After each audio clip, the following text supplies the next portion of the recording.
Hello and welcome to the Back to Life Chiropractic 5-minute workshops. We are on a video series of stress and anxiety. And so we're actually on part 2 of stress and anxiety. And you can watch all the videos that we've done before this on YouTube. So we're going to start our timer. So let's get our timer going. Let's see here. So we'll get here in a second. So let's get our PowerPoint going.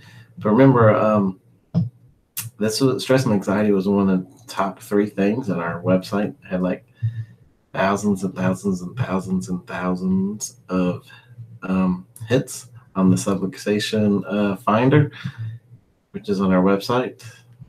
And so we decided we would do a series on it.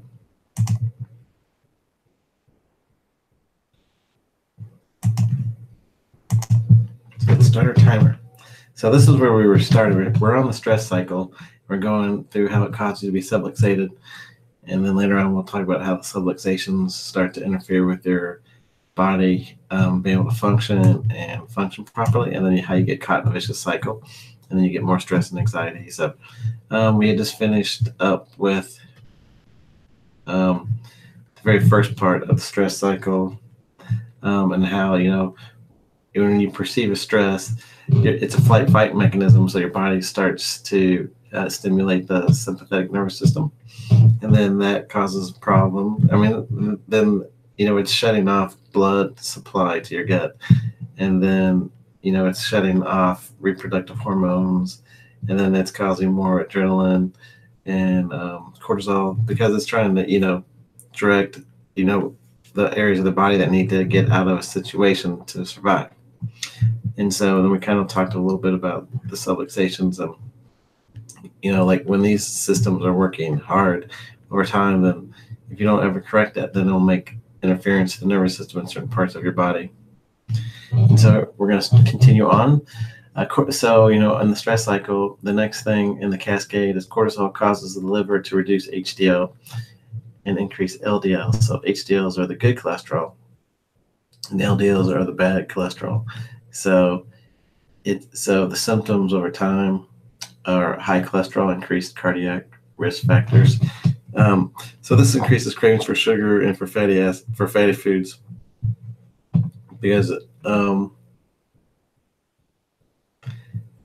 over time, it's increasing. Let's see here. So high cholesterol, I'm sorry, I'm having a little trouble here with my computer. So anyway, I'm not gonna let it stress me out though. So the next is adrenal hormones stimulate the amygdala, which is the emotional center of the brain, to call on previous memory. And at the time, logical thinking centers are inhibited. So your body isn't, concerned about trying to remember things. This is trying to get out of a certain situation. So, over time, you're going to get difficulty remembering and learning new information. Cells of the hippocampus have actually been shown to shrink, so because your body is trying to get out of a stressful situation, which is normal and healthy. But then when you don't get out of the stress and it continues and continues and continues, then, then that's when people start getting memory loss. And, because of all the adrenaline that's being produced over and over again. So, and then, your adrenal hormones increase senses of touch, smell, hearing, and sight. So, which is good at the time because you want to get out of a situation, flight or fight, and, you want to be able to survive. But over time, you'll get easily distracted, poor attention, increased sensitivity, and heightened pain perception. So, you see this a lot nowadays. So you're getting easily distracted, poor attention, so a little ADD, increased sensitivity and heightened pain perception. So you'll see more muscle pains and more muscle spasms. So when we go through this, when you're talking about this, when you go back to the subluxations, then over time, we're talking about C1 being out, which is the top of your vertebrae here, which because he's working so hard the sympathetics are working, but over time, then he's got to work harder to try to counteract the sympathetics. So you'll see that on scans.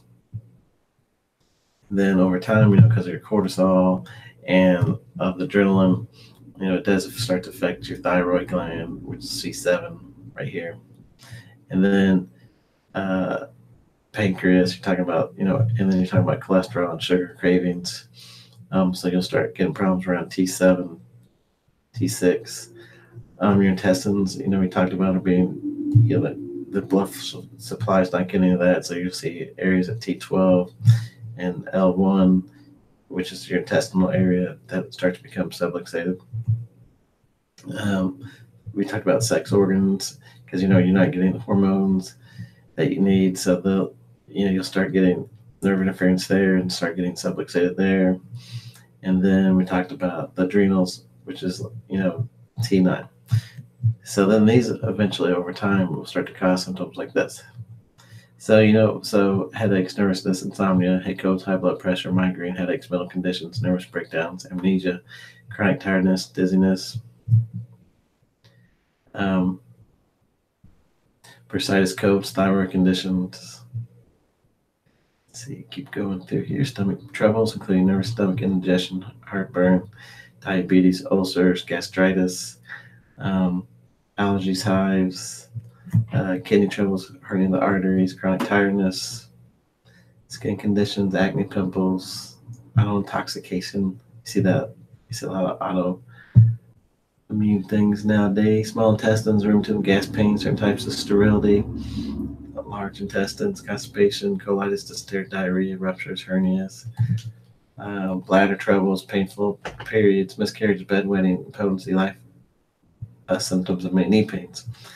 So these are the subluxations that will start to occur, and we'll talk about the patterns that we'll see on surface EMGs and thermal EMGs. Remember, this is just going through your body's natural reaction to stress, good or bad. Your body, this is the way your body reacts to it, is through this cycle here. Sympathetic flight or fight portion of the nervous system is stimulated. Then the nerve supply and blood supply of the gut is decreased and the periphery is increased. And the nervous system decreases reproductive hormones. The adrenal glands release adrenaline, epinephrine, and cortisol.